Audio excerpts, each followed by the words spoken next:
So what do dreams about hedgehogs mean? They told her no, repeatedly, brutally. 6 publishers rejected her. And you know what? She kept going anyway. And that woman, that was Beatrix Potter. Yeah, that Beatrix Potter. Before she became the beloved creator of Peter Rabbit and Mrs. Tiggy Winkle, who, by the way, is a hedgehog, she was a girl locked inside a gilded Victorian cage. So let's get into it. Why she was the woman with spines. Imagine this. She was controlled by these cold, status-obsessed parents, forbidden from the natural world she loved with this ferocious, almost sacred devotion. She studied mushrooms, fungi, animals, all with the precision of a scientist, and yet every single institution she approached just slammed the door right in her face. So what does she do? She becomes a woman wrapped in invisible spines. She didn't just draw hedgehogs, she embodied one. She moved through that high society with this quiet, deliberate self-protection, never fully letting the world in.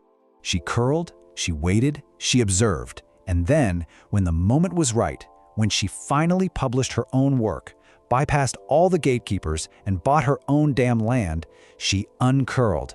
And listen, she didn't explode. She expanded. Slowly, purposefully, on her own terms. That is the dream of the hedgehog. Okay, so now let's turn this on you. This brings us to some pretty crucial questions for your soul. First off, why would your psyche conjure a hedgehog of all the creatures in the world in the theater of your sleep? Are you the hedgehog? Or are you the hand trying to reach it? Look, these are not idle curiosities. They are diagnostic tools for your soul. You answer them wrong, you stay stuck. But answer them honestly, and you unlock something absolutely seismic. To even begin to understand these questions, we have to look at the deep structure behind the symbol. This is the mythic blueprint. Joseph Campbell spent his entire life mapping this stuff out. He said, "Small animals are never small. They are threshold guardians. They are the self in disguise." See, this isn't just a cute story, it's the actual blueprint for psychic survival. And Carl Jung? He would tell you to pay attention. Animal figures in our dreams often represent our shadow, the raw, instinctual parts of ourselves that we hide from the world. So the hedgehog, it's the part of our hidden self that knows it needs protection. It doesn't lash out, it doesn't flee, it just rolls inward, holds its ground, and trusts that its defenses are enough. And believe me, this symbol has ancient weight. In Persian mythology, it was a destroyer of cosmic evil. To the Celts, a creature of intuition. And in Norse cosmology, a symbol of new life pushing up from hard ground. So, all this theory, all this mythology, it really boils down to one critical, actionable choice for you. Curl up or uncurled. This animal shows up when your psyche is delivering one of 2 very different messages. The first, curl up. You are exposing your softness to people who do not deserve it. The second, uncurl. You have been hiding for way too long. The world is safe enough now. Now here's the crucial part. The hedgehog dream doesn't just pop up for fun. It appears when the imbalance between these 2 states has become critical. Most people are not timing this right. They are either walking through life completely raw and exposed, or they've been curled up for so long they've forgotten their own face. This means your dream isn't just a curiosity. It is an emergency signal. In Jungian terms, this is the archetype of the protected self. It highlights the tension between our persona, that social mask we wear for the world, and our shadow, which is everything we've hidden. When the hedgehog appears, the integration of these 2 parts has already begun, whether you're ready or not. And this brilliantly illustrates the stakes. This is not decorative psychology. It is not whimsical. This is emergency intelligence delivered by your own sleeping mind. Your dream is your inner self, speaking in the voice of your deepest instincts, stating a stone-cold fact. The way you are moving through the world is costing you your life. Don't waste the signal. Your subconscious is using the most efficient symbol it possibly can to ask you one question that is, quite literally, everything. Are you timing this right? Part 2. All right, let's just get right into it. We are moving way beyond those generic, one-size-fits-all dream interpretations. You know why? Because the specific details in your dream, well, that's the real message. So what we're going to do is go through the most critical variations, the ones that matter, to decode exactly what your psyche is screaming at you. And you need to listen to this like your life depends on it. Because, psychologically, it kind of does. Okay, first up, the fortress. This is what happens when your self goes into total, absolute lockdown. Let's talk about the heavy, heavy price you pay for refusing to change. So, when you see that hedgehog curled into a tight little ball, that's maximum defense. We're talking full lockdown. This is your Jungian shadow in full retreat. It's that classic moment in the hero's journey, the refusal of the call, The part where the hero is standing right on the edge of transformation and just says, nope, not yet. This dream, it's your psyche's 2-minute warning. It's screaming at you that you cannot stay curled up forever. You'll literally starve. So what even is this shadow we're talking about? Look, to put it simply, it's the part of you that learned a really painful lesson somewhere along the way, that connection equals danger. And in dreams like this, oh yeah, it's the one in charge. Okay, now this one, a hedgehog running away from you. This is about active flight. This is your instinct, your gut, literally running away from your conscious mind. Why? Because it doesn't trust you. It doesn't trust that you'll listen to what it needs, so it bolts. It's like your body's own intelligence is staging an invention. Seriously, stop chasing it with logic. Just sit down and listen for a second. And this leads us right to the next point. What about when you find that hedgehog somewhere totally weird, like at the office? This is your instinctual self infiltrating your daily life where you've tried so hard to keep it out. Your unconscious is demanding, not asking, demanding to be integrated. So yeah, if it shows up in the boardroom, you better believe you need to bring your spines to work. Wherever it appears, that's the exact spot you most need to show up as your authentic, spiny self. Okay, but let's shift gears a little bit here. Because not all of these dreams are about defense. Some are actually signaling a profound opportunity, a chance for connection, for healing, for actively nourishing the parts of yourself you've been starving. So if a hedgehog is approaching you, that's the herald. It's announcing that change is coming. A new energy, maybe a new person, a new opportunity, it's offering itself to you. But listen, here's the crucial part. It will not beg. This is a test of your courage. So, what are you going to do? Will you extend your hand, or are you going to flinch and watch it walk away? Okay, now holding a hedgehog gently. This is one of the most spiritually advanced dreams you can possibly have. Seriously, it means integration. It means you're holding your own vulnerability, your own shadow, without flinching. It's this powerful invitation to finally understand that softness isn't weakness, it's pure power. It's the sacred act of someone who has finally truly learned what they are worth. And feeding one? Wow, that's another deeply hopeful sign. You're not just tolerating your protected inner self anymore. You are actively sustaining it. Think about it. What's your soul's maintenance? Journaling? Therapy? Some creative practice that is only for you? Let me be clear. This is not a luxury. This is you leaving out a bowl of food for that part of you that only dares to come out in the dark. All right, we have to talk about your psyche's red flags now. These are the alarm bells. These dreams are not subtle invitations, okay? They are urgent, flashing light warnings that demand you stop everything and pay attention, right now. Seeing a wounded or sick hedgehog? That's a brutal symbol. It means your entire protective system is damaged. Your defenses have been breached.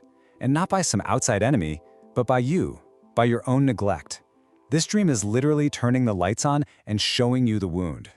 So the only question left is, are you going to treat it? Or are you just going to let it fester? And yeah, everyone loves that Rumi quote, the wound is where the light gets in. But let's be real. There's a price of admission. First, you have to find the guts to admit that you're even bleeding. What if you're the one getting pricked by the spines? Simple. The pain is the message. It's direct feedback. You push too hard, too fast, maybe in a relationship, maybe in a tough conversation. Now, this isn't telling you to just give up and run away. It's telling you to examine how you approached it. Remember, spines always respond to force with more force, but they yield to gentleness. And seeing many hedgehogs, this one's about the collective. It's about your community. Maybe it's your family, your workplace, your circle of friends, a place where everyone is defended. It's this crucial reminder that love can, and honestly must, exist even between defended people. Look, you don't have to be totally radically open to be in a community, but you do have to be present. And finally, let's get to the breakthrough. The dreams that signal that profound change isn't just possible, it's happening. Right now, We're talking about dreams of total liberation, transformation, and even contact with the sacred. A baby hedgehog.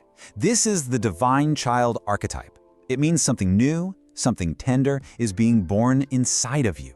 A new self, a whole new belief system. But here's the thing. It's sacred, it's fragile, and it doesn't have its spines yet. So the most important thing to understand is that you are its guardian. You have to protect it. Nurse this new part of yourself in private, away from the cynical world, until it's strong enough to survive. Now, if you see a dead hedgehog, please do not panic. This is not a death omen. This is a dream of pure liberation. In dreams, death is almost always about transformation.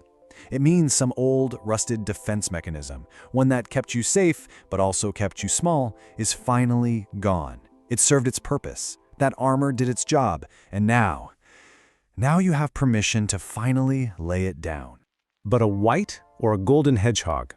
Okay, if you have this dream, you need to stop everything. This is not a regular dream, this is a threshold moment. This is your psyche showing you the sacred, the numinous, the indestructible core of who you truly are. Please do not dismiss this as just some weird dream. Something incredibly powerful is breaking through into your consciousness. Journal it, sit with it. Whatever you do, don't ignore it. So when you boil it all down, the final question isn't really what does the hedgehog mean, is it? The real question is, now that you have a clue, are you brave enough to actually listen to what it's telling you? Part 3. Okay, you've done the reading. You've felt that little shift inside. So now what? Just let that hit you for a second. This is not a cute little personality quiz. This is a wake-up call, and we're talking life or death stakes here. And here's the bottom line. This information, it's totally useless unless you actually move on it. So the challenge for you right now is to pick the action that's screaming at you. Not the easy one, not the comfortable one, the one that feels urgent. Okay, for the woman who's been curled up for way too long, yeah, I'm talking to you. You know exactly what this is about. You've been silent. There's a response you choked back, a conversation you keep putting off. Your action is to send that one single brave email or text or make the call, and you're gonna do it in the next 20 minutes. Because the cost of not doing it, it's another year stuck in a life that just doesn't fit. And listen, this is not about being reckless. This is the first signal flare you're sending up that says, I'm alive, I'm ready to be seen. You don't have to uncurl completely, just lower one spine. Okay, now for the flip side, for the woman who is too exposed. You're the one who's been handing out your spines like party favors to anyone who asks. It is time to take them back. So this week, you're doing a boundary audit. Just pick one thing, one commitment, one person, something you can reduce, renegotiate, or just walk away from. The cost of doing nothing, it's your health, it's your creativity, it's the relationships that actually matter. Come on, you cannot pour from a barrel with 100 holes in it. You need your protection back. Start this week. And what about the woman in a creative drought? If this is you, that hedgehog dream is a red alert, a distress signal. Your well is bone dry. Your inner artist isn't just hungry, she is starving. It is time to feed her. So here's the prescription, 15 minutes. Every single day for 30 days. And here's the critical part, no audience. This is just for you. Because what's at stake? Oh, just becoming a woman who used to make things. And believe me, that's a ghost you don't want to live with. This is the most urgent creative act there is because it is 100% yours. Don't let her disappear. She is so hard to get back once she's gone. Next up, for the woman who processes everything through her body. Listen, a hedgehog doesn't think its way to safety, it feels its way there. It's a full body response, and yours needs to be too. You've got two options. Option 1, book a session with a somatic practitioner or a body-based therapist. Do it within 2 weeks. Option 2, something you can do tonight, literally practice curling into a ball and then extending your body out. Just notice the feelings in each state. And please understand, these are not gentle suggestions. This is necessary repatterning. The dream was the crisis signal. Your body has the answer. Let it speak. And the cost of not doing this? You stay cut off, disconnected from the very animal intelligence that is desperately trying to save your life. That's the real danger of living in your head. There is an ancient, wise part of you fighting for you. For God's sake, listen to it. Okay, for the spiritually oriented woman. Understanding this stuff intellectually, it's not enough, not even close. Transformation demands intention. It has to be embodied, it has to be marked. So you're gonna do a little ritual. Step 1, pick a doorway, any doorway in your house. Step 2, write down what you're leaving behind and what you are stepping toward. Step 3, read it out loud, hear your own voice say it. And finally, step 4, cross the threshold. You're making that internal shift totally physical, conscious, deliberate. You are literally moving from your defended self into your expanded self with full body consent. All right, for my analytically minded women, I see you. Let's reframe this. Forget the woo-woo stuff for a minute. This is data collection, pure and simple. You are building the data set for your own personal mythology. Here's the protocol. Tonight, you start a 21-day dream log. For the next 3 weeks, you just record. Every fragment, every feeling. No interpretation. I mean it. Your job is only to collect data. Then, on day 22, you become the analyst. You look for the patterns. The cost of skipping this? Every morning, the raw intelligence of your unconscious just evaporates. You're losing priceless data. It's time to stop guessing and start knowing. Now, for the woman in a difficult relationship. This is serious. It's time for a brutally honest inventory. It's time to remember the difference between a hand that holds you gently and one that grabs. So I want you to write down 5 names. And next to each name, you're going to write just one word: safe or unsafe. That's it. Do not think about it. Do not rationalize. Do not perform loyalty. Write the word your body has been screaming at you for years. And if you don't do this, here's what happens. You conclude wrongly that the problem is your softness. But it's not. It has never been. The problem is your targeting. This one thought changes everything. It gives you the power back. You don't have to change your essence. You just have to change your aim. And for the woman navigating grief, if your dream was of a dead hedgehog, this is an invitation. It's an invitation to properly mourn an old defense, a piece of armor that kept you safe for a time, but it no longer serves you. So your action is to write a letter to your old, armored self. And you need to thank her, and you need to mean it. Then you make a choice. You write what you'll carry forward and what you are ready to set down. This isn't just a writing exercise. This is necessary grief work. Your psyche can't move on until it truly honors what it's leaving behind. Okay, let's wrap this up and let's be crystal clear about something. The hedgehog is not whimsy, it is not cute. It is not some Pinterest board symbol. It is you. It is the part of you that has survived every single thing thrown at you. It's the part that knows how to come out in the dark and move with purpose, even when nobody is watching. So don't you dare waste this message. Do not go back to sleep. This isn't a suggestion, it's a command. The alarm is ringing. The dream has already spoken. We're done interpreting. Now you move.